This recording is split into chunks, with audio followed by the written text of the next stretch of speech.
between something that happened as a kapara or something that happened that's your own responsibility? Like, let's say that you park in a bad space and you get a parking ticket. Is that a kapara, or should you be more careful to park in a better space? Or if you're a reckless driver and you get into an accident, chas v'shalom, is that a kapara, or you should have been more careful? Or is it a mixture of both?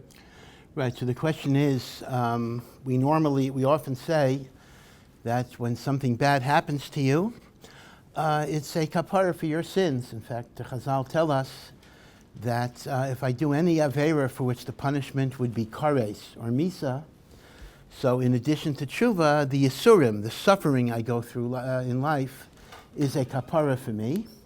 And that's why we say if things happen that are not so pleasant, even little things like missing a bus or whatever it is, we say it's a kapara. Right? So that's one side of the coin, that bad things are part of the atonement process that God is giving you in order to give you forgiveness for sin. On the other hand, there's a lot of bad things that happen, I'm just repeating your question, because we make bad choices. We do bad things. You know, we miss our bus because we get up late or whatever it might be. So the question that's being asked is, how do you know whether a bad thing is a product of kapara or a bad thing is a product of bad choices? Or if it is a product of bad choices, can it still be a kapara anyway? Because l'maisa, there's a kapara involved. It's actually a very excellent question. The short answer, you don't always know, but the emes is you are correct that sometimes bad things happen, not because God is giving us a gift of atonement, but rather we are simply suffering the result of bad bechira. But it's interesting that I'm remembering a vort from Rav Soloveitchik about the soyer hamishtalech. If you remember, this is a little bit of a digression. This is the scapegoat that is brought on Yom Kippur.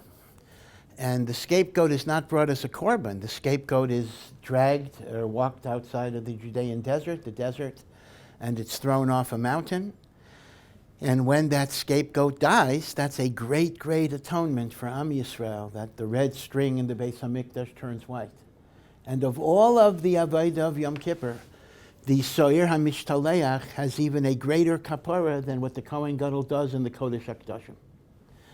Now, quite literally, Soyer LaHazazel, Chazal call it Soyer HaMishtaleach, which is a very parav term that just means the goat that's sent away. The Chumash calls it by a much more strong term, the goat to Azazel. Now, Azazel are demons that inhabit the desert. This is a goat that you're offering, seemingly, to the demons, the powers of evil.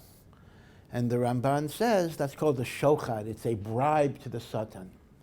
Now, this is a very, very mysterious and mystical idea, and I'm not going to fully talk about it right now. But I just want to offer, just in response to your question, an insight of Rav Soloveitchik. He says, Soyer Mishtaleach represents all of the korbanos, all of our sufferings that we gave to the devil. We didn't do it to serve God. We suffered because of the aveiros we did to ourselves. We suffered, because we became alcoholics, we became drug addicts.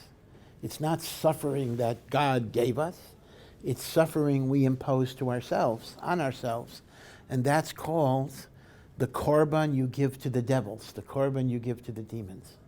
And the Torah is merames that even the suffering that comes from your own sins can be an atonement, min hashamayim. That's exactly how Rav Soloveitchik learns the Soyer HaMishtaleach. So apparently there can be a combination of both. In a sense, some suffering comes on me because of my own sin, but that can nonetheless be an atonement for me. The only thing I would say would not be is if I deliberately create the suffering, meaning let's assume I mutilate myself because I want it to be an atonement. There, I don't think that's going to work. Meaning, if I do aveiros and memela I get suffering, then maybe it's shaykh to say that it's still a kapara. But if you actually literally do the suffering to yourself intentionally, it probably is not going to be an atonement. That's a very big aveira in and of itself. But it's a good point. Yeah. The Torah mentions many miraculous things that sort of promises will happen. Like in this week's parsha, it talks about by Shemita, the promise of crops for 3 years, and also the parsha about Sotah. I was wondering if there's any records of these things happening outside of Tanakh. Yeah. So the question is, the Torah does promise in various places that keeping mitzvos will result in miraculous things. The two examples you mentioned, this week's parsha, the Torah tells us that if you keep Shemitah and you wonder how will we have food for the 7th year, so God will bless the 6th year, so you'll have enough food for the part of the 6th year, for the whole 7th year, and even the 8th year until the harvest. Tremendous fertility. And then the other example that you gave is the idea of adultery, the woman who commits adultery, the Sotah, that when we don't know if she was Mizana or not, she drinks the water in which was dissolved the name of God. And what's going to happen? If she is guilty, she dies a horrible death. If she's innocent, she's blessed. Now, I want to point out on Sotah, I want to point out that the one thing we do know is that during these years of the end of the Second Temple, it wasn't working. And the reason it wasn't working is that the test of Sotah works only if the wife is unfaithful, but the husband is faithful. And since at the end of the Second Temple, even the husbands were being mizana, it no longer worked. So, and people thought the Torah was wrong. So Rav Yochanan ben Zakkai directed to discontinue the ritual of Sotah because it wasn't working. But it wasn't working. It's not a contradiction to the Torah. It wasn't working because the Torah itself says Sotah does not work if the man is not himself innocent of sin. But so the question you're asking, though, is when it did work, or when the Torah was in effect, do we have any particular evidence, historical evidence, of this actually happening? So I'll tell you, for Shemitah, we very definitely do. And in fact, we actually have evidence, even Bizman Hazeh ad kedei kach, that people who keep Shemitah were given extraordinary blessing. Even in Eretz Yisrael, we have many, many stories over the years of two adjacent farmers. One kept Shemitah, one didn't keep Shemitah, and the one who kept Shemitah was blessed, and the one who didn't keep Shemitah was not blessed. But once again, those types of stories are anecdotal because they don't work 100% of the time. And the reason they don't work 100% of the time is the Torah's bracha itself may depend on most of the Jewish people keeping Shemitah. Meaning it's not necessarily a promise to you as an individual. But Josephus and like other historians do record that there was an extraordinary fertility before Shemitah when the Jewish people as a whole were keeping Shemitah. In terms of Sotah, I don't know. I am not aware of any particular evidence. But I tell you the truth, we don't even know how often the Sotah ritual was employed. I mean, if I was a husband, I wouldn't necessarily want to put my wife through that potential ordeal. So it could very well be that if I had to have numbers, how many times, how many women were brought to the Beis HaMikdash, it could be you're dealing with a very small number, so it's hard to know exactly. So I don't know about Sotah, but Shemitah for sure, we have kama v'kama maisim, that there was a bracha because of Shemitah. In fact, it's an interesting issue. This was one of the Chazon Ish's tainas against Rav Kook's Heter Mechira. Again, I don't want to get into all of that, but as you know, Rav Kook, he didn't create it, he wasn't the inventor of it, but Rav Kook implemented at the very beginning of the 20th century the idea that in order to prevent mass starvation of Jewish farmers who couldn't get food, that we sell all the land, all the agricultural land in Eretz Yisrael to non-Jews like chametz, and then it wouldn't have the holiness of Shemitah, and then you'd be allowed to farm it and produce food with the understanding that the non-Jew will reconvey the land at the end of Shemitah. This is called Heter Mechira, and the Rabbanut, not the Mahadran Hashgachos, but the plain Rabbanut Hashgacha, uses Heter Mechira ad hayom hazeh. That itself is a very big question because many argued that Rav Kook only matured the Heter Mechira under conditions of mass starvation. Today we have imports and other ways of getting food. So who says Rav Kook himself would have allowed the Heter Mechira under these instances? But one of the arguments against the heter mechira was a theological argument. How can you say that if you don't sell the land and you don't work the land, people are going to starve? The Torah itself says there will be a blessing on the 6th year. So what's your heter? We have to sell the land to the goyim because otherwise people are going to starve because they're not going to have food during Shemitah. What, you don't believe in the Torah's promise that if you keep Shemitah, you're going to have extra produce? So that actually was one of the arguments against Rav Kook. But Rav Kook's response to that is very interesting. Rav Kook's response to that was that Shemitah Bisman Hazeh is not the Oraisa, it's only midrabanan. Many, many proofs to that. Memela, he says, when the Torah promises you'll get extra on the 6th year, that's presupposing that you're mechuyev to keep Shemitah on a Doraisa level. On the Shemitah D'Rabbanan, there's lav dafka a promise, and therefore you need heter mechira and the like. So the Chazon Ish and Rav Kook actually debated this issue. Not face to face, but they discuss this issue, whether there is a birkas Hashem when the observance of Shemitah itself is only midrabanan rather than Doraisa. Again, it's an interesting debate. Yeah. On this point, actually, I'm wondering if there's an Indian of lifnei iver where there are multiple shitas that exist. For example, one were to give, one had rabbanut meat and you wanted to give it to a second guy. One had heter mechira, you wanted to give it to a second guy. Another example I had just stuff like that. Whatever you're saying by one shita, but you personally hold that that's not correct. Yeah. So the question is, we know there's one of the averis of the Torah is lifnei iver leisitin michshol, do not place a stumbling block in front of a blind person, and that is interpreted to mean do not cause another person, even a guy, by the way, on the 7 mitzvos of Noach, do not cause a person to commit a sin. So an example would be I wouldn't be allowed to feed a Jew treif meat because that would be causing him to transgress. The Shulchan Aruch says you're not allowed to give food to somebody who's not going to make a bracha. Rav Shlomo Zalman matters it because if you don't give him food or drink, he may hate the Torah, he may do more averos. But okay, so the question becomes, well, what if you have not an issue of kosher versus treif, but you have a machlokes or different opinions if something is allowed or not? So for example, some people will eat the produce of Shemitah based on heter mechira, and many people will not.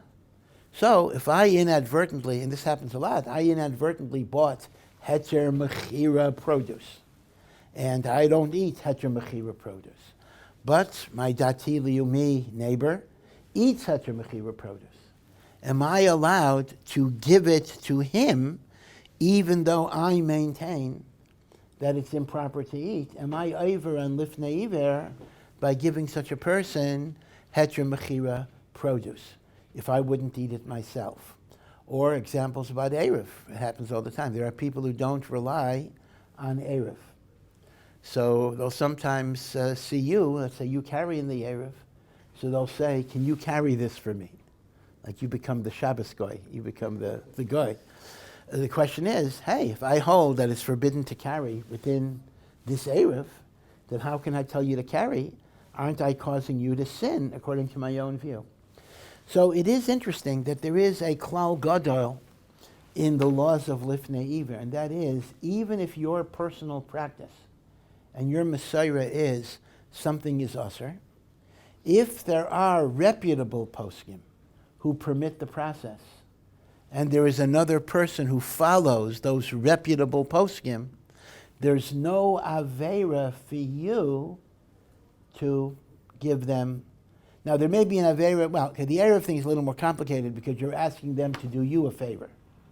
That may be a little different, actually. But certainly, if you're simply giving it to them for their benefit, like that your mechira produce, that you would be allowed to do. Whether you could ask them to do something for you is a little more questionable. But Lamaisa, even then we're mekel. That's why Svardim have a certain kulos regarding opening bottles. So it's brought down, many poskim say an Ashkenazi who's machmer in not opening soda bottles is allowed to ask a Sfardi to open the soda bottle, because under the psak of the Sfardi, there's no issue. That would be a parallel example to carrying in the Eruv. So this is a klal gadol in lifnei iver, but the condition is, and this is where you get a little circular, that the heter must be by a reputable posek. So this is where you get into, the murky area, who's reputable, who's not reputable. Again, as far as I'm concerned, Rav Kook was a very, very, very reputable posek, but there are going to be people who will deny that too, right? So that's going to be the issue.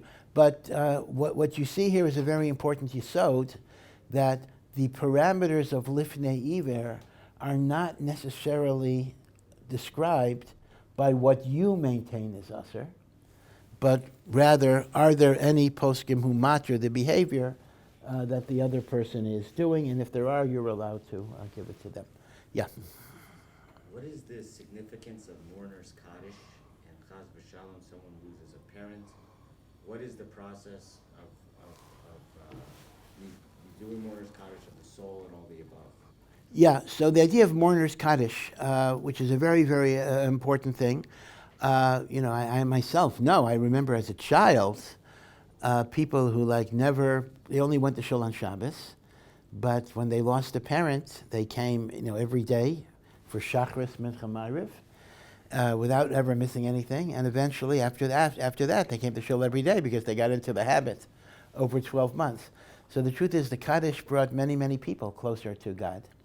In fact, it's an interesting thing. I can tell you that, and I read this. Everybody that has gone through the sad experience of losing a parent testifies that kaddish becomes a real compulsion. Everyone, we always try to make a minyan. Okay, that's normal, but when you're saying kaddish, you really go crazy over it. Your whole day is planned about where will I get a minyan, where will, you don't go anywhere if there's not going to be a minyan, and the like. It really becomes an obsession. You're so afraid of waking up late because maybe you'll miss the first kaddish in the morning after korbanos, that, you don't go to sleep. It's a big, big, big thing.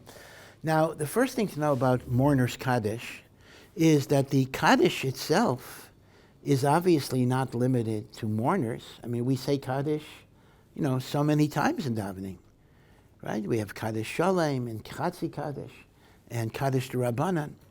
So that's one thing. Kaddish has nothing to do with mourners. Kaddish has nothing to do with death, right? People think, kaddish is a memorial prayer for the dead. It obviously is not a memorial prayer for the dead. There's not a single reference to death in kaddish at all. So what is kaddish generally? What is kaddish? We say it so many times, the chazan says it so many times. Kaddish is simply a prayer that God's name should be sanctified and elevated. And really, if anything, it's a prayer for Mashiach. It's a prayer for redemption. It's a prayer that God should make his Shekhinah revealed in the world, so that the world will stand in the glory of HaKadosh Baruch Hu. So, why is it connected to a mourner? Why does a mourner recite Kaddish? So the answer would be this.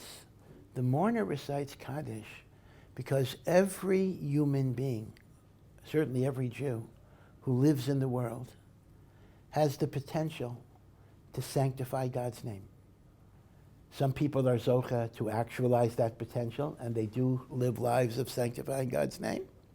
Other people perhaps didn't totally actualize that potential, but the potential was there. Every single person can sanctify God's name in so many ways. When a person dies, a vacuum is created, an emptiness is created. There is one less potentiality to make God holy in the world. So what I do if I'm a son or whatever is I step forward and I say, I will try to fill the gap that my parent, my father or mother filled, who are no longer able to fill it. I'm going to step forward. I'm going to try to be better. I'm going to try to do more, accomplish more, sanctify God's name, because when a human being leaves the world, there's a tremendous aching void. By a child, I'll discuss son or daughter, but let's talk about son because that's the normal case. I'll talk about some other case.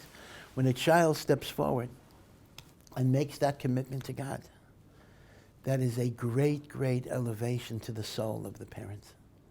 Because then the parent's death becomes the catalyst by which the child commits himself to elevate and sanctify God's name. So it is said that kaddish is one of the things that keeps a soul out of Gehenna.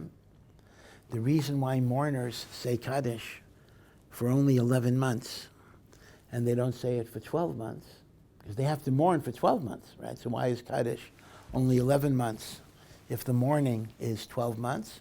This is from burial. And that's because only the very biggest evildoers, only the biggest Rishayim, stay in Gehenna up to 12 months. Everybody else gets out earlier.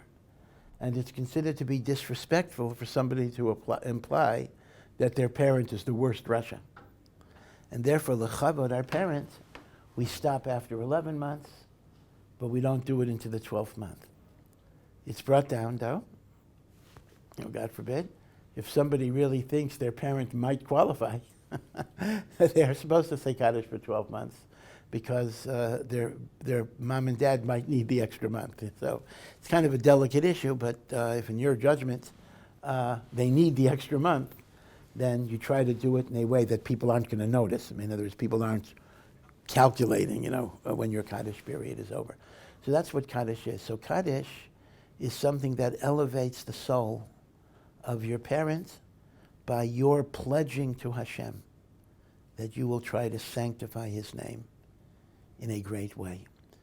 Now, an interesting question. So can women say kaddish? Now, kaddish, of course, is only recited with a minyan. That we know. You don't do kaddish when you're by yourself. Yizkor you can, by the way. Yizkor is the memorial prayer for the dead that we recite on Yom Tov. So if you don't have a minyan or whatever it is, or you're at home, COVID, people were at home, you can say Yizkor even without a minyan, but you don't say kaddish without a minyan. Kaddish is like kedusha, you have to have a minyan. So the interesting question that is raised, maybe in more modern synagogues, but it is a good shaila, can a daughter say kaddish, right? Can a girl say kaddish for a parent, or can kaddish, from the mechitza, right, literally, or is kaddish only recited by men? So as you would expect, there are different opinions about that. There are those that say, hey, kaddish needs a minyan, only men count for a minyan, only men can say kaddish, a woman should not say kaddish. However, there are other opinions that say a woman could say kaddish, and there are rabbanim that are going to allow it. Some will allow the woman to say kaddish only if there are other men saying kaddish, so she can say it in an undertone with them. Others will allow women to say kaddish even if they're the only ones. They're not singing. It's not a Kol Isha problem. Kol Isha is only a problem if they're singing. It's not a problem if they're just reciting. Again, Rav Soloveitchik testified. He just gave a testimony that when he was in the main shul of Vilna before World War II, at the end of davening, like two 11-year-old girls, they just came into the shul.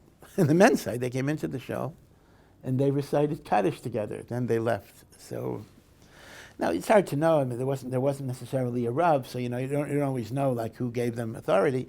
But he says he saw himself that the girls came into the shul, and they recited kaddish. So I can tell you, I myself, when I was a rav in Silver Spring, I did allow women to say kaddish, but a number of poskim allow it. But there are those who are machmir. Another interesting shaila is a ger whose parents are not Jewish. Can you, a Jewish person, a ger, should you, may you say kaddish for a non-Jewish parent who didn't convert, right? Is kaddish only for a Jewish deceased? Once again, it is a machlokas. But Rav Ovadia Yosef does have a tshuva that he does allow the recitation of kaddish, even for a non-Jewish parent. And by the way, this would even be interesting. Let's assume somebody has a Jewish father and a non-Jewish mother. Halachically, of course, they're not Jewish, and they have to convert, and therefore they're not related to their Jewish father. So technically, as a son, they're not obligated to say kaddish because they're not halachically a son, but that's an easier case because I'm allowed to say kaddish even if someone is not my father. So there's certainly no halachic problem. There's no prohibition with somebody whose father is Jewish and mother is not, and they converted. There's no prohibition for them to say kaddish for their Jewish father. But when the father himself is not Jewish, that's where you get into the machlokas, if kaddish is appropriate for a non-Jewish parent. So again, these are machlokas areas. Yeah. So from one end, the Chazal speak about how having a lot of money is not such a good thing, and marbid nechasim, marbid daiga. Then from one end, the other end, you have philanthropists who are really holding up yeshivas, holding up Gedolim, and just holding up the whole Torah world. And now they're considered to be these great people. So my question was what's the hashkafa on setting out and going into the workforce to make a lot of money? From one end, it seems bad until you make it, and once you make it, you're all of a sudden a great person. Yeah. This is, you're highlighting an irony in life in which, when you're in yeshiva and you kind of tell your rebbeim, I'm planning on leaving now and I'm going to, become a millionaire. And then they, oh no, how could you waste your... Not only will they tell you to learn, that's one thing, but they'll even talk about how bad it is. You're going to be this, you're going to be that, and how can you waste your life? And then it turns out when you come out and you make it, b'hatzlacha, so all of a sudden you're like the hero of the yeshiva, the honor. You wonder, all those guys who are just sitting and learning, they're not as respected, they're not as admired as the guy who broke the rule, so to speak. That's a good question. Part of it is flattery, frankly, because we need the guy with the money. But I think, here's the thing, I think maybe you yourself identified it with the text that you cited. You quoted the Lashon of Pirkei Avos, Marbe nechasim, marbe daiga. He who increases property, wealth, increases worry and anxiety. Now, they didn't say it, the Lashon Iser, thou shalt not be wealthy. They're giving you a warning, which is a very good warning, that when you get overly preoccupied with materialism, that can pervert you, that can take you off course. You're thinking too much about money, you're thinking too much about gashmias. It's a nisayon in life. It is a challenge. Now, everything is a challenge, but sometimes Chazal say the nisayon of wealth can even be a bigger challenge than the nisayon of poverty. Poverty is a challenge too. Wealth can even be worse. Because number one, you're constantly thinking about money. Number two, you get arrogant, you get gaivadik. So it's an nisayon. And because it's an nisayon, and it could pervert a person's value system. So initially we tell a person, hey, stay away from it. Don't get involved in it. It's too dangerous. But the fact that something is dangerous is not the same thing as saying it's bad. It's dangerous. But potentially, like atomic energy. Like atomic energy, you could destroy, half of North America, or all of North America, right? Atomic energy is extremely dangerous, but it's also extremely beneficial. It can provide power for the world and the like. So yeah, wealth is an enormously good thing, or it can be a good thing. Wealth can be used for hachzakas Torah. Wealth can be used for tzedakah. Wealth can be used to build yeshivos and kedusha on many, many levels. In some ways, it's the blood that allows ruchnius to survive. So it's not an issue that wealth is bad, but wealth is dangerous. And as a result, we tell a person, the less you're connected to it, the better it might be for you. But if lamaisa you are connected, then you have to move to a plan B. Use it in the best way possible. And then it actually becomes a plan A, and then it becomes a bracha. A person might say, now, how does a person view himself? When they left yeshiva and they went into business, they became very successful, they were machzik Torah, and they support so many things. So how do they look at their life in retrospect? Do they say, I was a failure, but I'm doing the best I can, even though I'm crippled? Or do they say, this must have been the plan that God had for me. It's tricky. I don't know if you're going to have an answer to that question, but it's entirely possible that this is not a second-rate choice. This was the choice that God directed you to do because this was your tachlis. Imagine if we don't have Nevi'im, and that's very sad. The Vilna Gaon, you know what the Vilna Gaon says? The Vilna Gaon says, we're used to Nevi'im who are giving us messages from God for the whole nation. Yeshayahu, right, or the big Nevi'im. But he says, Nevi'im were used in a private way as well. You could go to a Navi and you could ask him, what should I do with my life? Should I stay in yeshiva another year or should I finish my MBA? You could ask a Navi that question. That'd be wonderful. Mamish. Get an answer from God. So when we lost Nevuah, we didn't only lose the big messages. We lost answers to these individual questions. So we have to do the best we can. We're groping. We're groping. The person who asks the question is groping. The person who answers the question is groping. We're groping. We're trying to do the best we can. Sometimes we're right. Sometimes we're wrong. We often don't even know. But here's the question. Imagine if we were a Navi and we could see what we would become or what you would become with each alternative. Should I stay in yeshiva? Should I go into business? And let's assume we could see the future. Stay in yeshiva. You become a great, great, great Talmid Chacham. You live in poverty. You have a big family. You learn your whole life. That's one path. The other path is you become a multimillionaire. You support 25 yeshivas with an enrollment of 5,000 students. And let's assume we knew the outcome of each choice, which we don't know. So what would the Navi say? Would the Navi say, of course stay in yeshiva? Or would the Navi say, your tafkid is to support 5,000 Talmidim? Again, the point I'm making is that HaKadosh Baruch Hu has many, many tafkidim for people. And it's not always a single answer to this. So in many, many ways, the money and the wealth might be the proper derech for the person. It's not just a b'diavad. But it is a dangerous derech, and that's why I think it's just prudent and it's logical. Even if your tafkid is business, you need a strong foundation of Torah learning in order that you shouldn't be led astray. So it makes sense, as a Rebbe, as Rosh Hashiva, to be miyayet somebody, to stay in learning as long as you can. So that's not a stira necessarily. Yeah? I don't know what you would call it. I don't think it falls under the category of Beged Isha, but as far as I understand, certain things like plucking eyebrows weren't appropriate at certain points. And then once a certain amount of people started doing it, it became the new normal for a male to pluck their eyebrows as well, so now it's no longer an issue.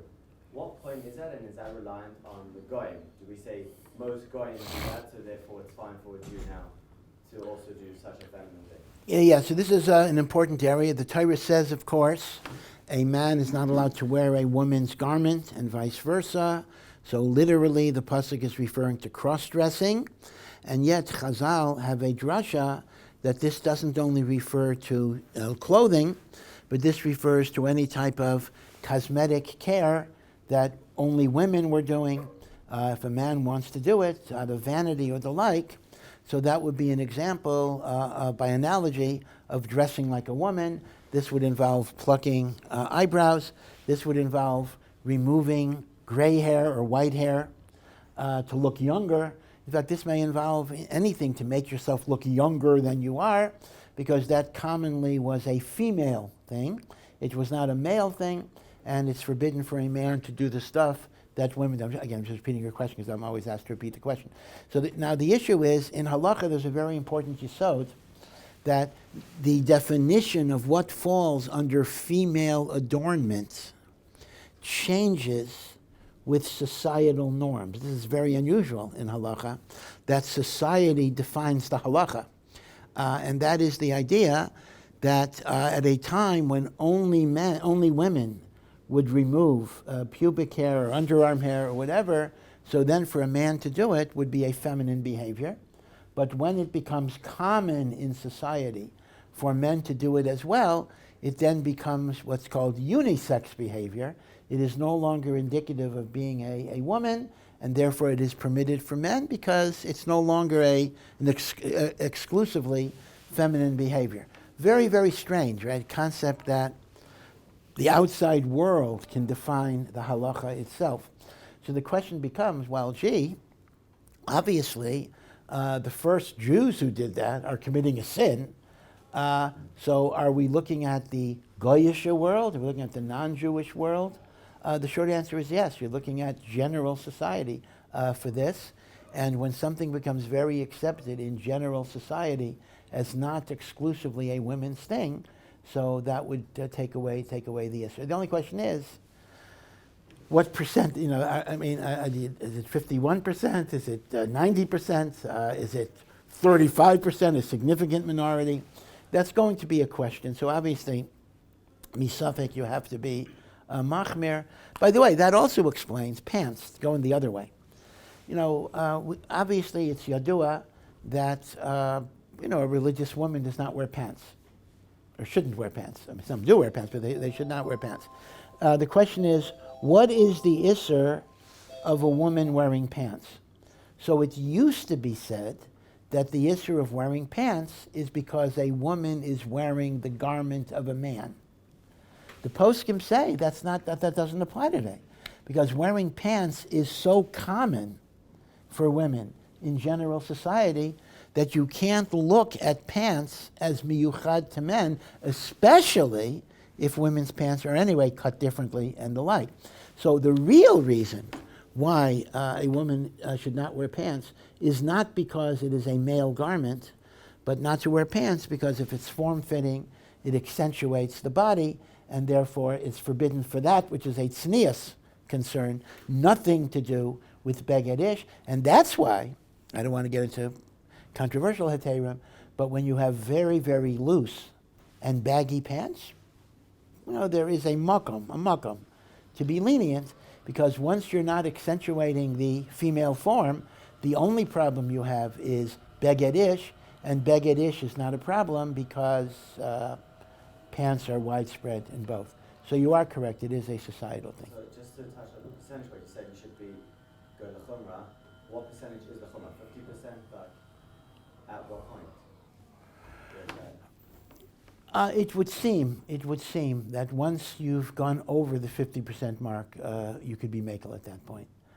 But that's going to be fairly rare. And maybe pants would be one example, but when you talk about shaving underarms, I don't think you're going to find 50% of men are shaving their underarms. So if you go with 50%, a lot of the practices are still going to be aser. And by the way, I don't want to get into all these issues of body shaving, but even when something is forbidden, if you're doing it for medicinal reasons, you're doing it for health reasons, and the like, it is mutar, because it's hard. Let's say it's hard to wash yourself there or whatever it would be, and also embarrassment. Sometimes, let's say, plucking eyebrow hair is going to be prohibited until everybody, because of it's Beged Isha.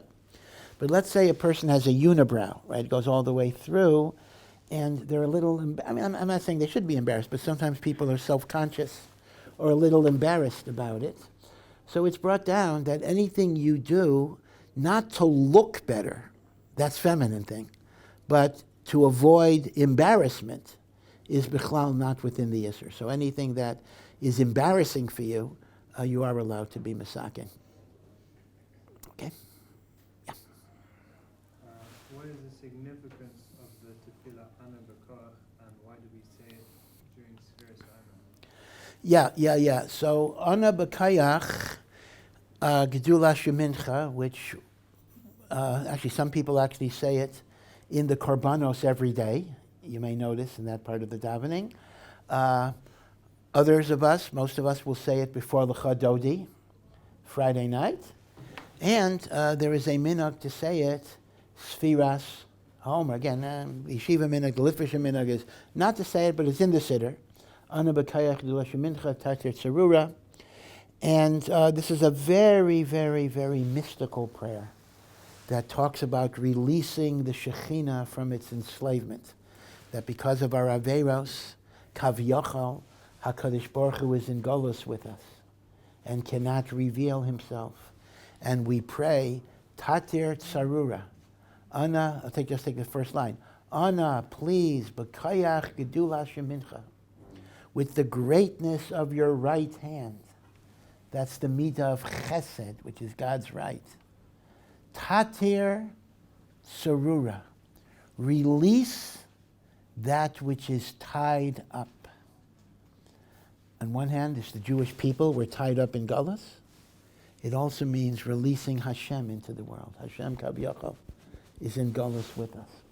So it's a very mystical prayer. It is attributed to the Tana, Rav Nechunya ben Hakana. He's a Tana, a great mystic, a great Tana.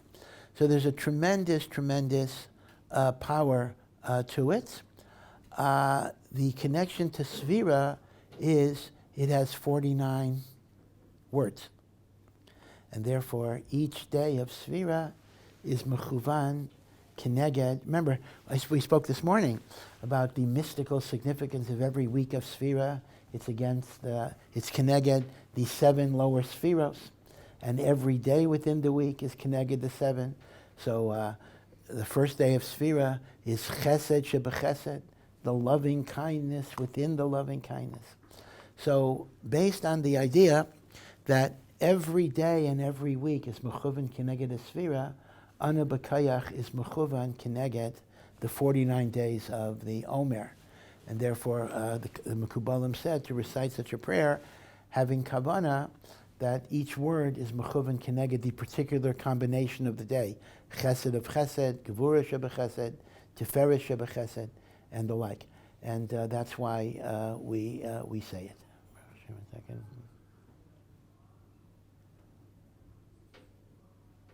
Yeah. Okay, so that's basically it. Also, it's 49 words if you count the last line, Baruch Shem Kavod Malchus Olam Bo'ed. Until then, it's 42 words. And that's another association, because one of God's names is the 42-letter name of God. And therefore, Ana BoKoach without Baruch Shem is keneged the Shem of Membeis. So there's a lot of Kabbalistic reasons in Ana BoKoach. Yeah. I mean, there are many stories of great Gedolim, and they're like superheroes. And how do we relate to these stories? Because we're not on their level at all. Yeah, so the question is that we have so many stories about Gedolim that are totally beyond us. How do I relate to it? Super geniuses, everything. So this goes back to an interesting point. You know, the great Rav Hutner, the yeshiva of Chaim Berlin, one of the great Gedolei Ador of the last generation, was very critical of the genre of Gedolim biographies. And this was a long time ago. He said, Gedolim biographies, he felt, the way they were written, were doing a disservice to Am Yisrael. Because every Gadol was described as a superhero. You know, he knew Shas when he was 4. And then when he was 5, he did Yerushalmi. And then by 7, he finished Arba Chelkei Shulchan Aruch. And you read these super genius stories. And it's interesting. It's amazing. Ripley's Believe It or Not in Torah context. But ultimately, what do you get from that? You're reading about people you're not going to be, I'm not going to be in a million years. So I read about a guy, even physically, a Superman, the guy can lift, 1,000,000 tons. Wow, that's amazing. But what does that say to me? So Rav Hutner said, the mistake of the Gedolim biographies is that we have to recognize that at least many of them, they were not born Gedolim. They had struggles. They had difficulties. They had moments of failure. They had times when things were not necessarily going so well. And what would really help us is not just to read about their unbroken successes, but how they dealt with struggle and failure and difficulty and nisaya. We know the Chafetz Chaim as an 85-year-old man who had conditioned himself so much that when he hears a single word of Lashon Hara, he falls asleep. He trained himself to fall asleep. But what was the Chafetz Chaim when he was 15 years old? What were his struggles? What did he do?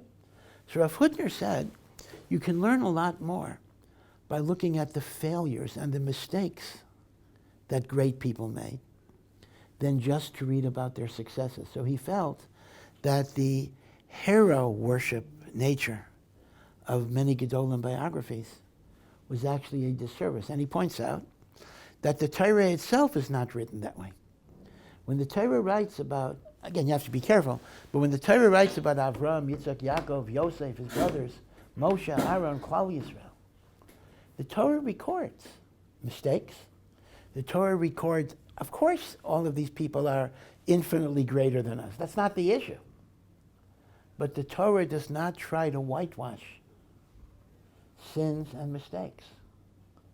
In fact, somewhat humorously, I often say that people always want to know, how do we know the Torah comes from God? Maybe the Jewish people made it up. So one answer I would give is, hey, if we were writing our story, we certainly wouldn't have written it like that. We would have written about Cain v'Hevel. We would have written Mechiras Yosef. Does that portray us in a good light or, kind of a bad light? The Torah must have come from God because we wouldn't have written the story that way, right? And, it's a little humorous, but I think there's some truth to it. Now, the issue, of course, is Lashon Hara. The issue is, well, okay, so am I supposed to write a no-holds-barred, true story of all? So the truth is, a great man tried to do this. He got in big trouble. Rav Yaakov Kamenetsky's son, Rav Nosson Kamenetsky, who is not alive anymore, he was a Rosh Yeshiva in Itri, he was a Chashuv Rosh Yeshiva, a Talmud Chacham. He wrote a big, big book about not only his father, but the whole yeshiva world in the beginning of the 20th century. It was called The Making of a Gadol. And The Making of a Gadol was actually you can get it online, but okay. It was a fascinating book because he talked about all sorts of things. He talked about, there were people who later became great Gedolim that may have had girlfriends at various times. I mean, he did it not just to gossip. He did it to show that great people were struggling with the same things we struggle with today. And it was a very useful book because you kind of see how they dealt with it. Like Rav Aaron, loved Dostoevsky. Rav Aaron loved Russian literature, which of course he could read in the original and the like. Now, what was the fate of The Making of a Gadol? Well, you can Google it. The Sefer was banned, put in cherem. He came out with a revised edition to try to placate some of the critics, and that got banned. Because how dare you talk about the idea that people have imperfections, that people make mistakes? How dare you do that? We have to view the Torah world, the Gedolim, as perfect without blemish. And that gives rise to exactly your question. That was Rav Hutner's point, that that's not a service to us that much. Because when you create these superheroes who never have any struggle or nisayon, then there's much less that I can learn from them. You see? So he tried to write a book which honestly portrayed struggles, and he got in trouble for it. Now again, he was a chashuv person, an adam gadol ma'od. So if there were gedolim that said you shouldn't sell the book, he didn't sell the book. But I'll tell you, interestingly enough, but he was very bitter about it. He actually felt that he was right. And I remember the book was being sold in the Sefirim stores for like $25. As soon as the book was banned and was no longer available for sale, so people were selling it on eBay for $500. So Making of a Gadol went from $25 to $500. Because, by the way, if you want to have your book sell, the best thing that can happen to your book is to get it banned. People love a banned book, right? Because they figure there's something really exciting there. In fact, I remember, just to give you another example of a banned book, the Archaeological, the great posek, the Archaeological, Rav Yechiel Michal Halevi Epstein, had a son, Rav Boruch Halevi Epstein, and Rav Boruch Halevi Epstein himself became a famous author. He wrote many Sefirim, but his most famous one, I'm not sure if it's in here, it's in the main base matters for sure, is the Torah Tamima. The Torah Tamima is a very, very beautiful, I mean, it's a little controversial in some ways, but it is a very beautiful set of Svarim in which on each pasuk in the Chumash, he'll give you the Gemaras on that pasuk, and he'll explain the Gemaras, Torah Tamima. And on the 5 Megillos, not only does he give you the Gemaras, he also gives you selected Midrashim, which he explains. The Torah Tamima, in addition to being the son of the Aruch HaShulchan, was also the nephew of the Netziv. And as a result, he was a Talmud in Volozhin, and he was also the Netziv's secretary. Bein Astorim, he would work in the office. He helped the Netziv out with the different things that had to be done in running the yeshiva. And he wrote a fascinating 4-volume biography of his family, of his father, of the Netziv, full of maisim, full of interesting stories. This is called Makor Baruch. It's a bit of a pun. Blessed source, but also his name was Boruch. Boruch source, where did I come from? Very fascinating. It's one of those svarim that you can't put down because it's so filled, and even the footnotes will be filled with stories and vertlach and pshatim, all sorts of things. So part of Makor Baruch was translated about 40 years ago about the Netziv, because volume 4 is devoted to the Netziv, so the part about the Netziv was translated. And a cheder in Lakewood sent out the book for fundraising purposes. They send you a book and they say, send a donation. Okay, fine, got a book in the mail, okay. Around 2 weeks after they mailed out the book, we received a notice from the cheder in Lakewood saying, it has come to our attention that there are things in this book that do not represent authentic Torah philosophy. Please send back the book to us at our expense, and we will give you back your donation. In other words, give us back the book. You shouldn't have this book in your house. Well, suffice it to say, when you get a letter like that, for sure you're going to read the book. For sure. Meaning, if you wouldn't have gotten the letter, maybe you just put it in the bookcase and not look at it. But I get a letter that they want the book back, I'm going to read it. And indeed, I read it. So what was the big deal? Right? They didn't tell you. What was the big deal? They want the book back. So there are 2 things that were the big deal.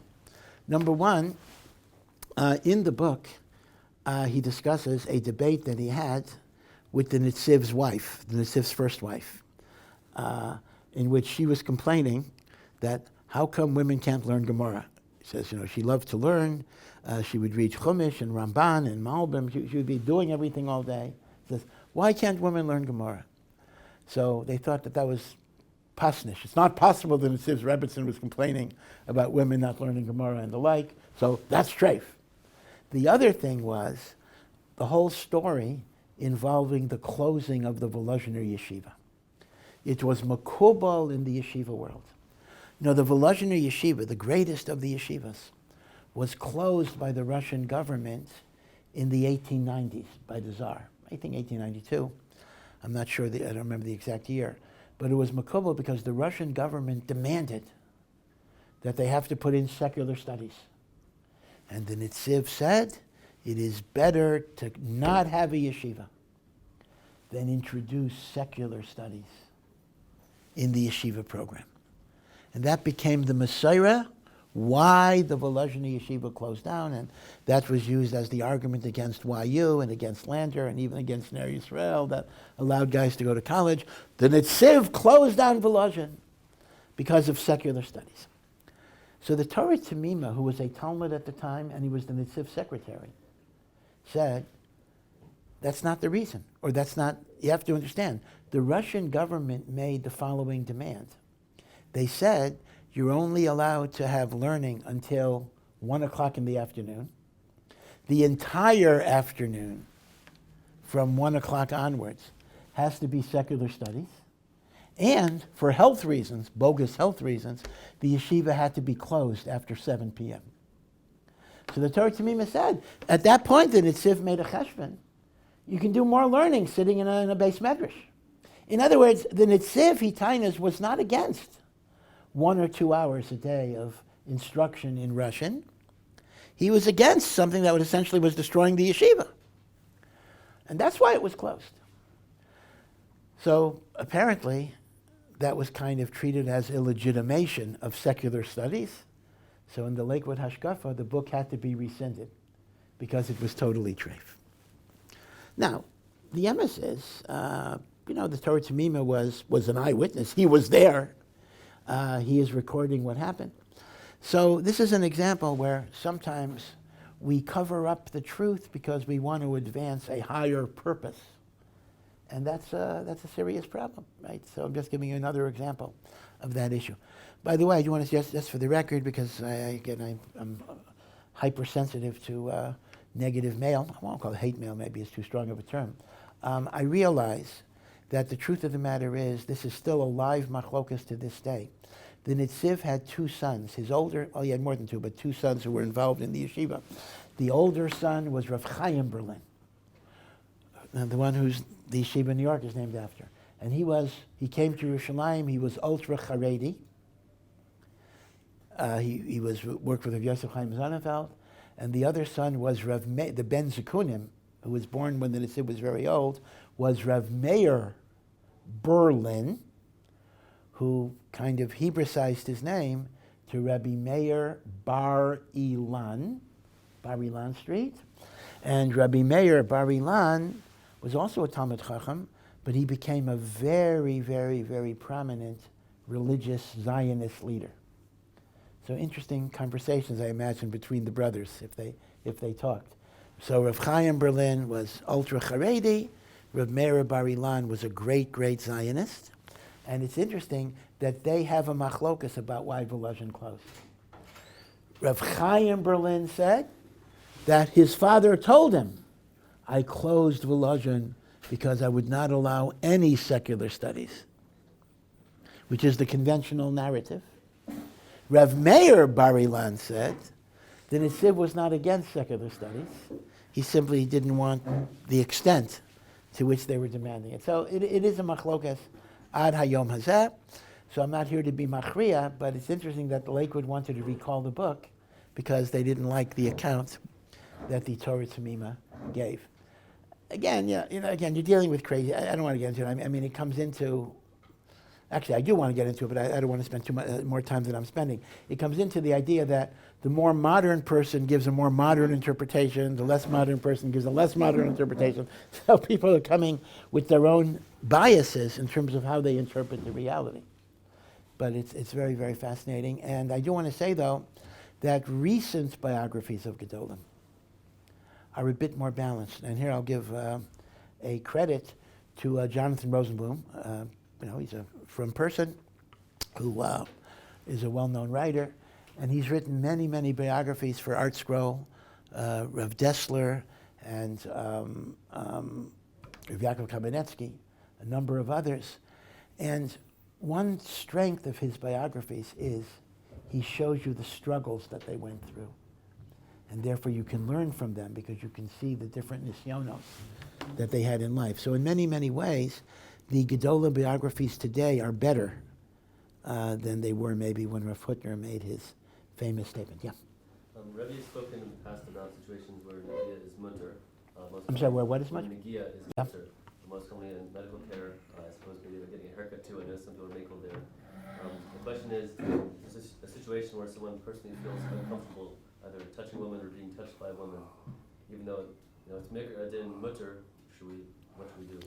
Yeah, so this is a very, very important issue. Negia, right? The physical contact of men and women is normally forbidden halachically because it could be erotic, it could cause sexual arousal, and yet there are many heterim, me'ikar adin.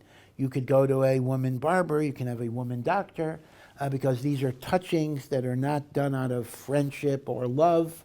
They are done out of professionalism. So the question becomes, but what if I'm not comfortable with that? Should I be machmer, or am I like a chassid shota? Am I just a fool being machmer? Not at all. It's entirely appropriate to be machmer, because here is the thing. This is a klal that I saw in the name of Rav Henkin, who was a great, great, great posek. Rav Henkin said, In anything to do with shilas, about yichud, being alone with a woman, we also have different heterim. He says, the first question you have to ask before you get to halacha is whether this generates within you improper thoughts or improper feelings. If it does, you got to keep away from it, even if technically it's mutar. We get into the heterim aspect only when, hey, this doesn't bother me, this doesn't affect me, but I'm bound by technical halacha, so does technical halacha permit me to do it? Then we do it. He says, but the very first thing you have to ask yourself is, does this affect me in a negative way? If it affects me in a negative way, I don't do it. So I think, I'm assuming, I think that's what you're asking. In other words, I think that's 100% correct. And we don't look at you as, oh, you're a fool because you're allowed to do something. If it affects you, you're not supposed to do it. So it's entirely appropriate. Rav Henkin said the halachic issue is asked only after you resolve the emotional issue. Because if the emotional issue is present, then for sure we don't look for any heterim at all in this particular area of sexuality. You know, it's interesting, I've mentioned a few times that, we live in this era, certainly in the United States, where sexual harassment used to be called harassment when I was growing up. Now, for some reason, they changed the pronunciation. Now it's called harassment. I'm not sure who changed the accent. But sexual harassment is a very, very, very big deal, where women are complaining about this and that and that and that and that, sometimes many, many years after the fact, but it becomes a big deal. So one of the things that has happened in American society is corporations are very afraid of being sued. They don't want to be sued because they could be sued like for millions and millions of dollars. So what do? They've created rules. They have employee manuals. And the employee manual, let's say you work for IBM, you work for General Electric. You get a big book of employment rules, right? So if you look at the rules, it's so interesting. They'll say, women are told you have to dress in a more modest manner, do not openly reveal too much of yourself. All meetings with men should be in daylight hours, with open doors, etc.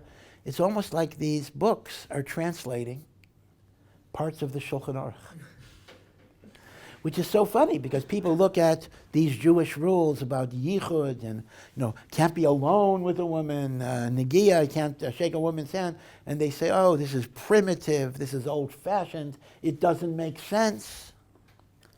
But what's interesting is that even the goyim are discovering that, now they're not doing it to serve God, that's true, but the goyim are discovering you need those boundaries. You need those distances. You need those separations. Because without those separations, dangerous things can happen. Bad things can happen.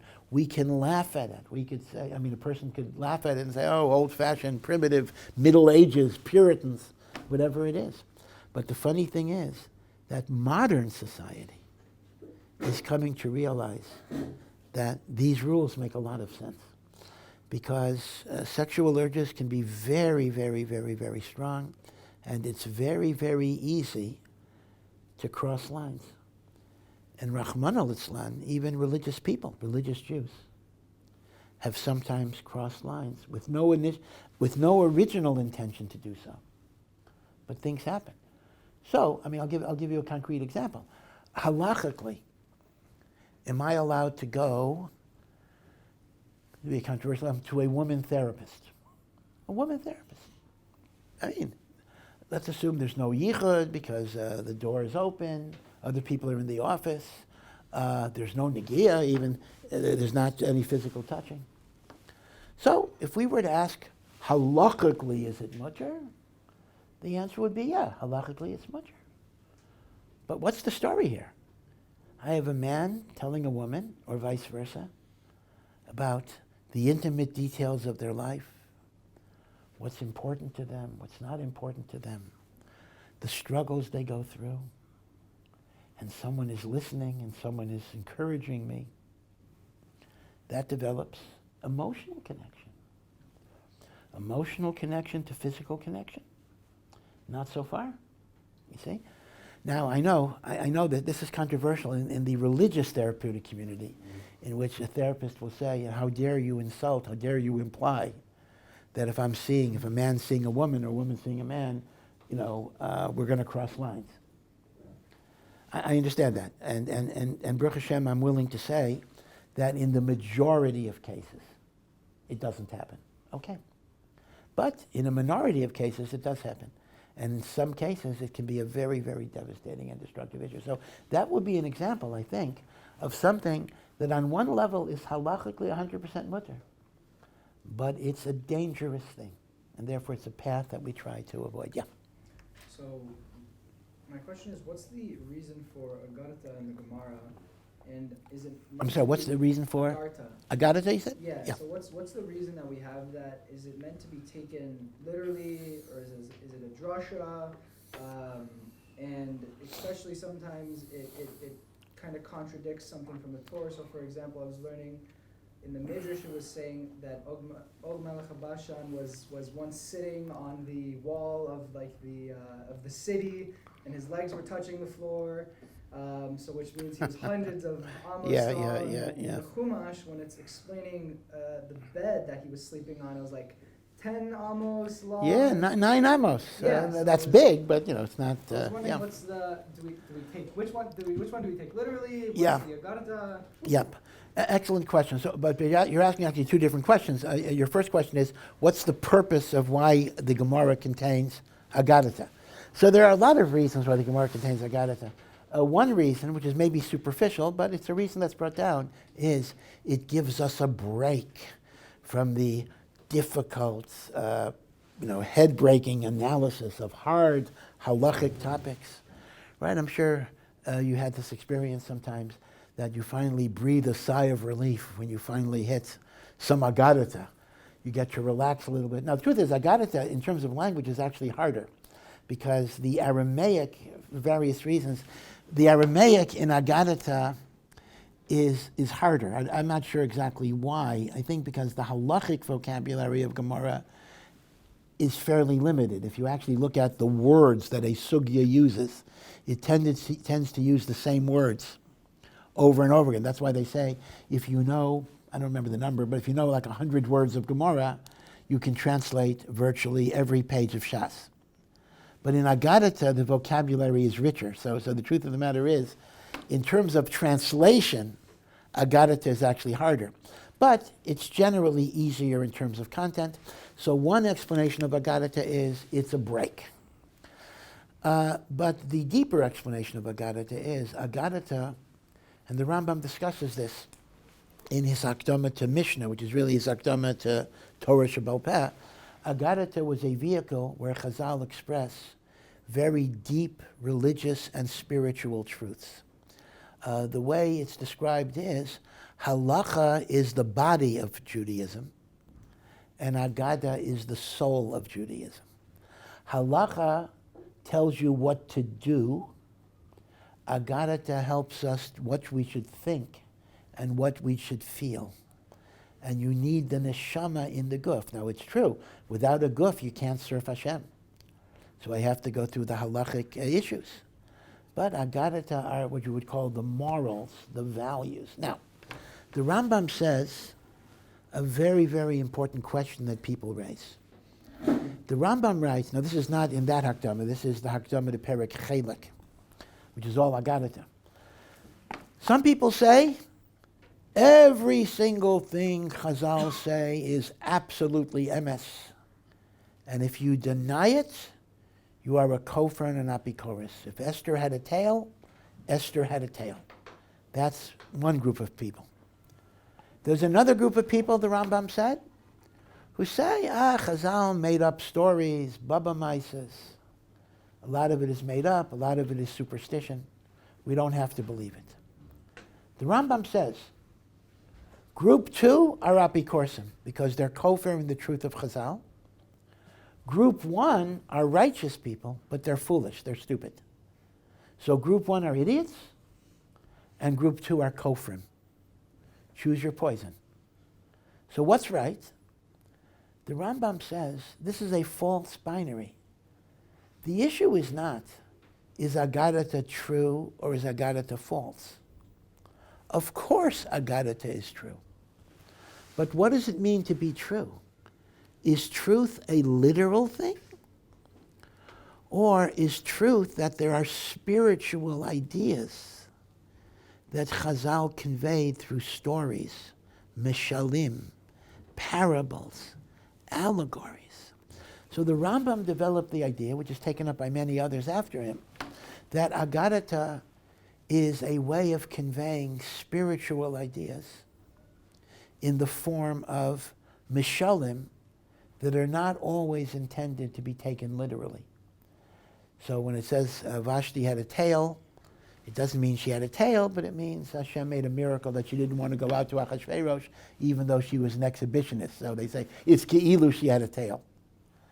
Right? So Agadata speaks in symbolic language, which is very tricky. Because how do you break the symbol? So the emissaries, people like Maral and Gra, they often will explain the symbolic language of Agadata. So every word is true, but it doesn't mean it actually happened that way. It's true in the sense of what is the underlying spiritual idea. I'm not saying that's going to be easy to find, but that's what you're looking for ultimately. Now, the Rambam then says, however, that that's true for some Agadata. Other Agadatas were literal stories. They were Messiahs that Chazal had about things that happened to Avram, Yitzchak, Yaakov, Moshe, stories about Rabbi Akiva, which were contemporary. So the Rambam says some Agadatas are literal depictions of factual reality. Other Agadatas are metaphors to convey spiritual truths. So the question you're going to ask me is, okay, so how do I know which one is which? This is a big disappointment. The Rambam made a promise that he was unable to keep. He says, I will write a book that will clearly tell you which Agadatas are meant to be literal and which Agadatas are mishalim, and then you will understand. Chaval, chaval, chaval. This is one of the great unwritten books. Either the Rambam didn't have time to do it, or whatever, or got lost, who knows. We don't have the book. So as a result, we struggle to this day. But all I'm saying is that if a person says to a certain story, I can't believe that story, he should not jump to the conclusion that Chazal, were superstitious or something. You should just realize that this might have a very deep symbolic meaning. Rabbi Soslander gave a famous mashal about the way Agadata talks. He said the following. He gave a mashal from the 19th century. In Tsarist Russia, Jews were only allowed to live in certain parts of the country. They could not go to all over the country. And this was called the Pale of Settlement, certain areas. And anti-Semitism and the like, the parameters were always changing. So you might get a notice that says, every Jew in this area has to move, it was just arbitrary, has to move 25 miles to the west. You have 48 hours to move. I mean, this was happening all the time. You just had to leave. Or, you'll get shot or something. So imagine, Rabbi Soslander said, that 100,000 Jews had to leave their homes within 48 hours. And you were a journalist at the time. You were writing for the papers. And you wrote a headline, and you like to have creative headlines. So you wrote something like, a drop of ink drowned 100,000 people. Meaning the Tsar signing the declaration destroyed the lives of 100,000 people. But look how it's written. A drop of ink drowned 100,000 people. Rabbi Soslander said, if you found that newspaper 100 years later, what would you think? The paper says a drop of ink drowned 100,000 people. What's going on? How can a drop of ink drown 100,000 people? The drop of ink is so big, it's as big as an ocean. Is the guy with the pen a giant? Are the people tiny, Lilliputians, like what's the guy, Jonathan Swift, Gulliver's Travels? It makes no sense. It's a superstition. It's a Baba Maisa. But if you knew what it represents, you see it's a beautiful, powerful, vivid way. He says, that's how Agadata talks.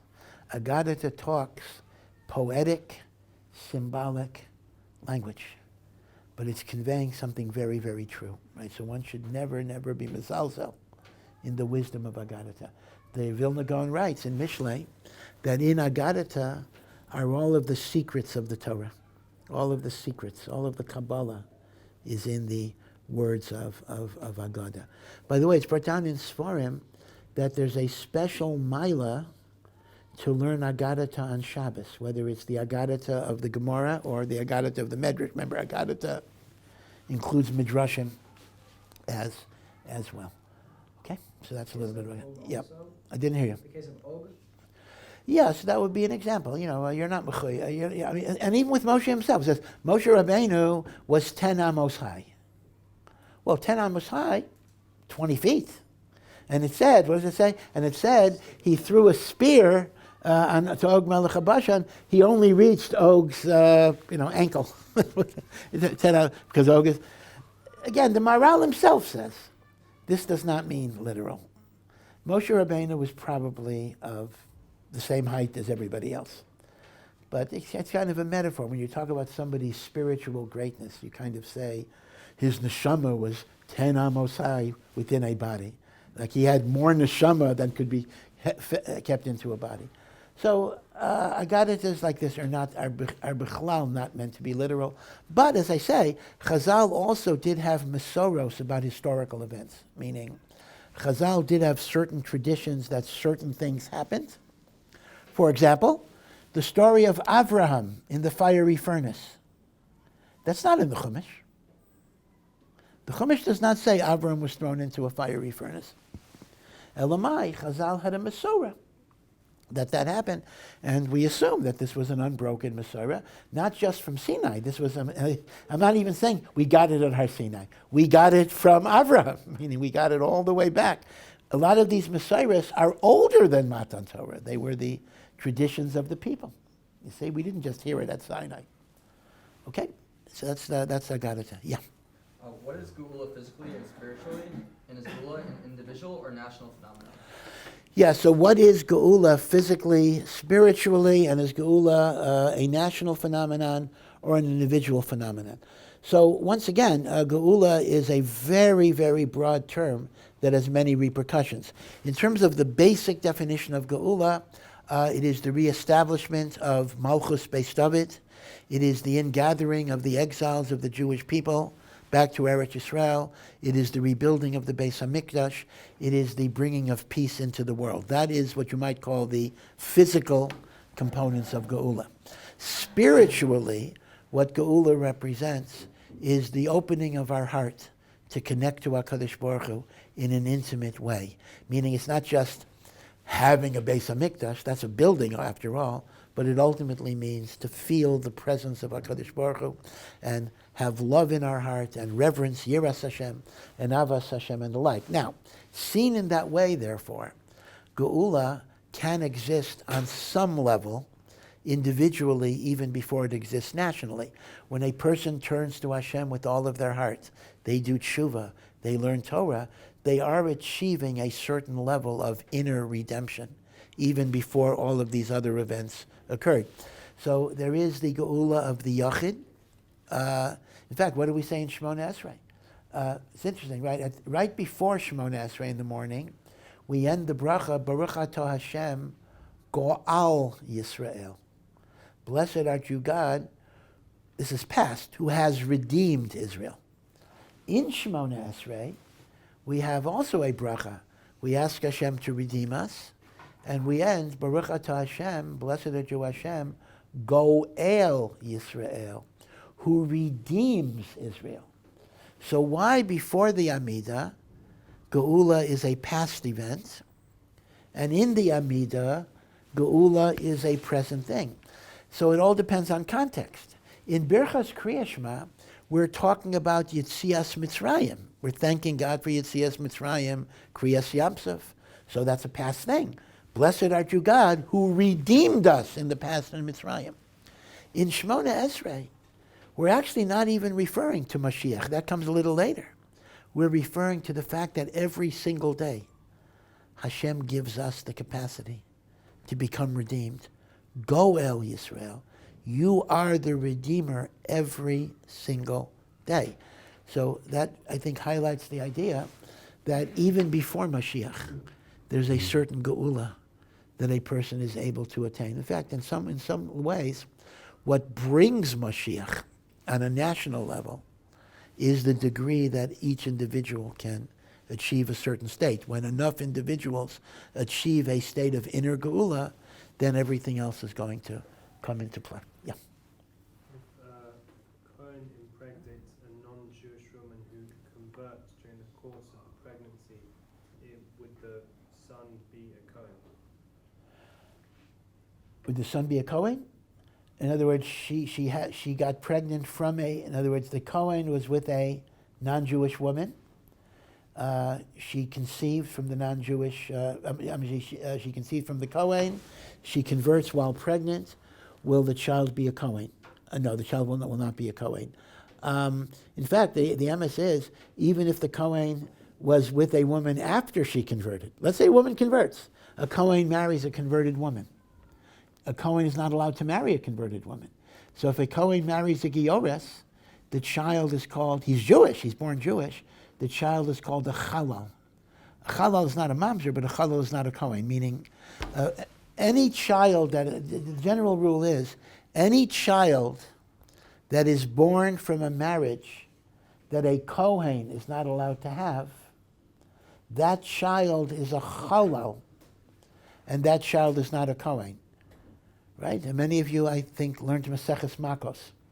Right? So you know the very first line in Maseches Makos. Ben Gerusha, the son of a divorced woman. What does that mean? If a Kohen marries a divorced woman, the son is not a Kohen. He's not a mamzer, but he's a challah. Right? So kal v'chomer, even if he marries a Giores. Now, it is very interesting, though, when a woman converts while pregnant, here's the shaila I want to throw out to you. How do you perceive the child? Is the child a born Jew because he was born after his mother converted? Or is the child treated as a converted Jew? Is the child a ger? Or is a child a Jew by birth? Now, there's a lot of nafkaminas. Let me give you one practical nafkamina. A Giores cannot marry a Kohen. But the daughter of a Giores, if a Yisrael marries a Giores and has a daughter, she could marry a Kohen. So here's the question. If the kid will not be a Kohen, that's for sure, but I'm asking a different question. If a non-Jewish woman converts while pregnant and has a daughter, can the daughter marry a Kohen? Is the daughter a born Jew whose mother was a Giores, in which case she could marry a Kohen? Or is the daughter a Jew who converted with her mother and as a result could not marry a Kohen? So the truth is there are many, many steers in this. Because in one place in the Gemara seems to imply that the kid is converting, that when the mother goes to the mikveh, the mother going to the mikveh is a valid immersion for the vlad, which implies, in other words, the kid is undergoing conversion. Right? So there's a machlokas haposkim on that, but that would be the issue. But in terms of your particular question, the child would not be a Kohen for sure. Okay. Okay. Anything else? Yeah. What is the Torah view on a progressive income tax? You just mean the standard tax? That's simply you pay a higher percentage? Yeah. Yeah. So that's interesting. So first of all, I want to point out that you have to be very careful not to kind of lock in the Torah to particular political plans. In other words, the Torah legitimates both for Jewish societies and for Noachite societies that taxation is a legitimate way of financing things. And indeed, under Dina de Malchus Adina, we're not supposed to evade the taxes even of a secular government, right? So tax evasion is against halacha.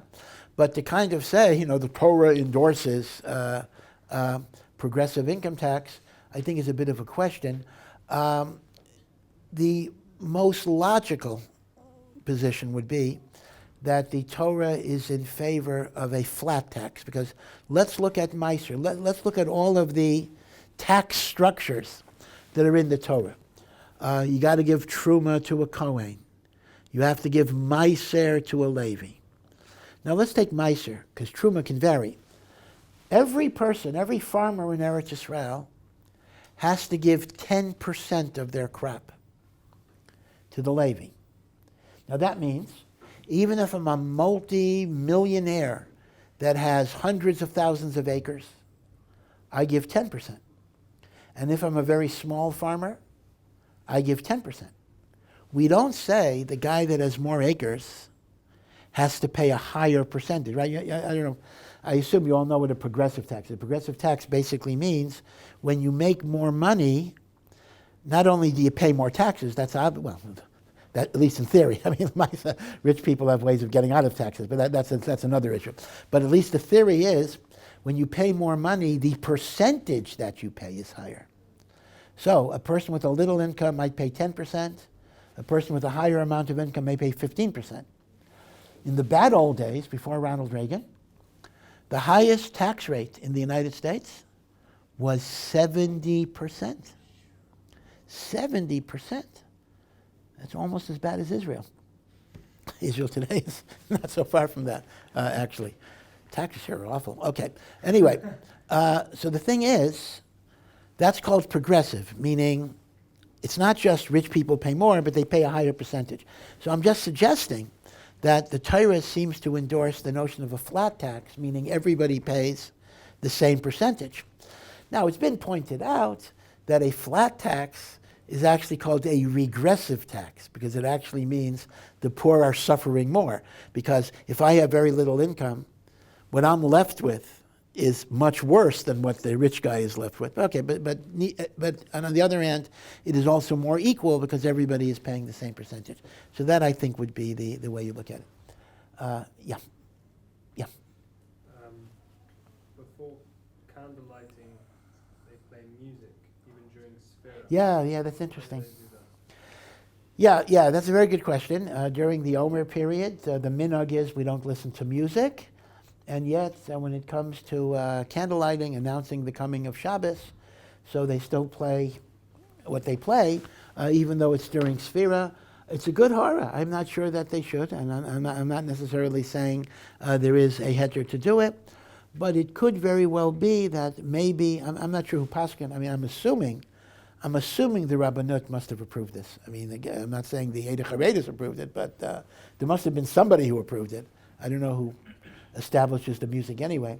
And I assume maybe their feeling was that in order to encourage people to keep Shabbos and feel the joy of Shabbos, they felt there might be a heter for that type of music.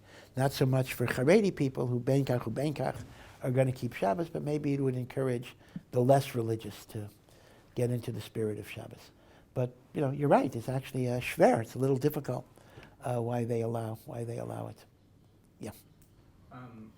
What I've noticed is between the different sects of Judaism, Sephardim, Ashkenazim, like whether it's modern Orthodox or conservative, we have a lot of different types of Jews. Yeah. And I've noticed that the more religious decide to distance themselves from other Jews, because what the claim is they're less religious, maybe the kashrut is not up to their standards. For example, Beis Yosef and Ashkenazim not really relying on Beis Yosef, even though they're big posting.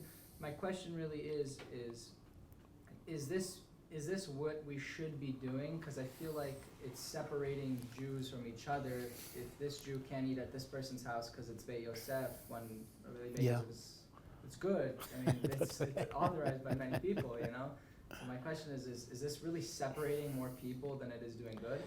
You know, I spoke today, we spoke about Lag BaOmer this morning, and I spoke about the importance of, during Sefira especially, trying to rectify the sin of the students of Rabbi Akiva who did not have proper regard for each other. And therefore, one of the things we think about in the Omer is Achdus and unity and Avas Yisrael, and not putting people down and not creating separation. And especially in time of war, we're still in a war. I mean, Baruch Hashem, but you continue. We haven't automatically felt it firsthand in Yerushalayim, but you know, not so far from here. Things are still going on, and we have to pray for the hostages.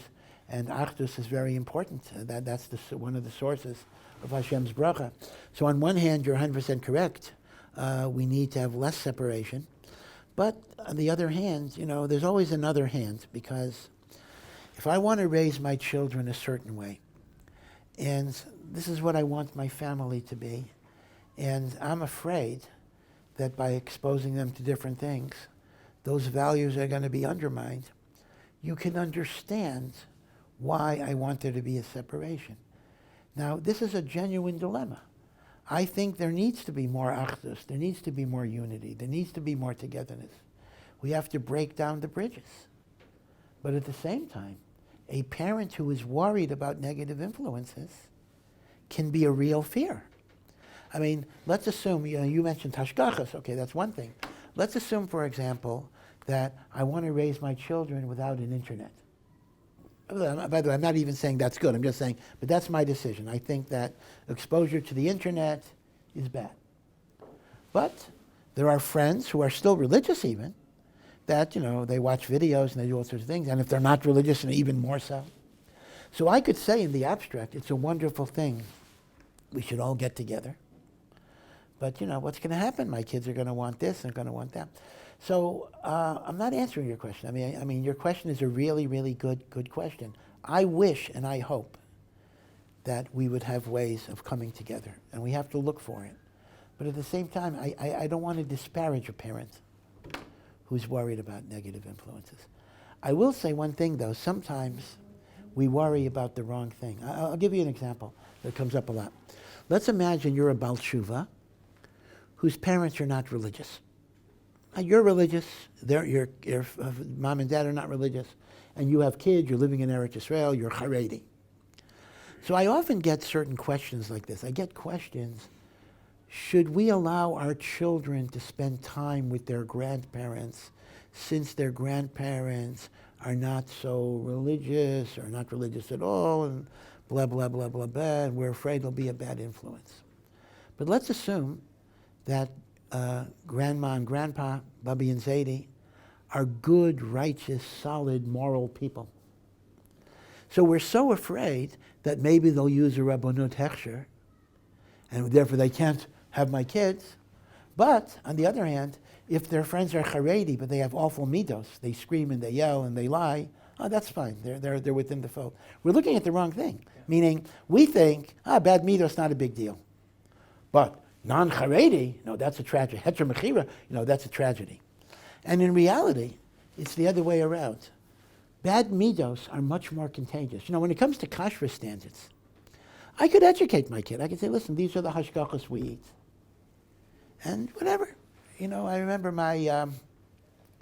when I lived in Silver Spring, so my son would sometimes be invited to birthday parties of people who were conservative Jews. They didn't even keep fully kosher. They kept some type of kashrus, but you couldn't really trust it. So it was known. He brought his thing. He didn't eat that thing, and they had a good time. You can educate a kid about those things. It almost becomes a game. This is my thing. But when it comes to bad midos, that's very contagious. So I think we sometimes are worried. Yeah, it's legitimate to worry about bad influence. But I think we sometimes are misdefining what a true bad influence is. You see? So so there is a good point in what you're saying. Okay, last question, yeah. Is there an issue in saying hamapil in your pajamas, and what happens if you speak after saying hamapil? Yeah, is there an issue of saying hamapil in your pajamas?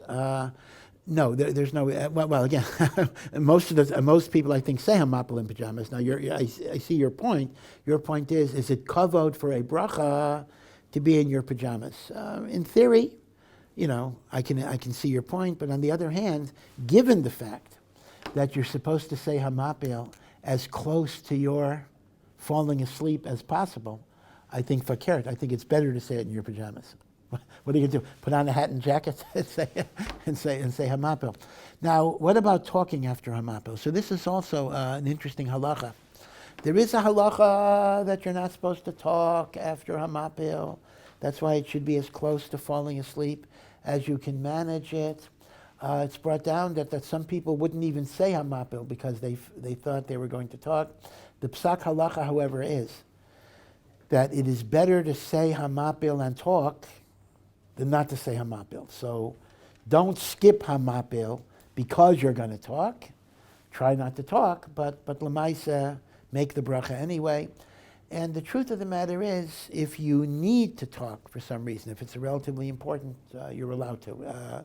You don't stop engage in conversations, but it's not like Shemona Esrei. It's not as absolute as Shemona Esrei. If there's a tzarech of dibur, you are allowed to. But either way, even if you're going to talk for sure, don't be mavatal the bracha. The bracha is still a kosher bracha that you should make.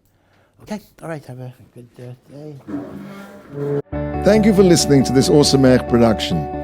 To find out more and to partner in our mission, please visit ohr.edu.